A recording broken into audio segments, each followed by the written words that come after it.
લીલિયાના બવાડી ગામે ખાણ ખનીજ વિભાગનો દરોડો।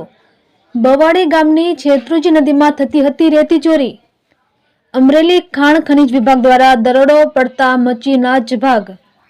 એક જેસીબી, એક લોડર, એક ડમ્પર અને 3 ટ્રેક્ટર જપ્ત કર્યું। ખાણ ખનીજ વિભાગે 50 લાખનો મુદ્દા માલ ખાણ ખનીજ વિભાગે જપ્ત કર્યો। રેતી અને ખનીજ ચોરી સામે જિલ્લા ખાણ ખનીજ વિભાગની લાલ આંખ। તમામ વાહનો લીલિયા પોલીસને સોંપી ખાણ ખનીજ વિભાગે કરી કાર્યવાહી। રેતી માફિયા અને ખનીજ ચોરોમાં ફડફડાટ।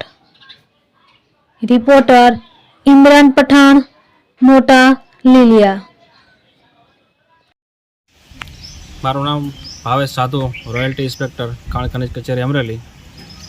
અમે વહેલી સવારે ભૂસ્તરશાસ્ત્રી શ્રી અમરેલીની સૂચના મુજબ બવાડી ગામે શેત્રુંજી નદીમાં રેડ કરવામાં આવેલ, જેમાં સાદી રેતી ખનીજનું બિનઅધિકૃત ખનન કરતું એક જેસીબી, એક લોડર, એક ડમ્પર અને 3 ટ્રેક્ટર જપ્ત કરવામાં આવેલ છે, જે હાલ લીલિયા પોલીસ સ્ટેશન ખાતે રખાવવામાં આવેલ છે।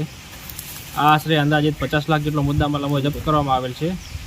સદર તમામ વાહન ચાલકો અને તેના માલિકો વિરુદ્ધ દંડકીય રકમ વસૂલવા માટે આગળની કાર્યવાહી હાથ ધરવામાં આવશે।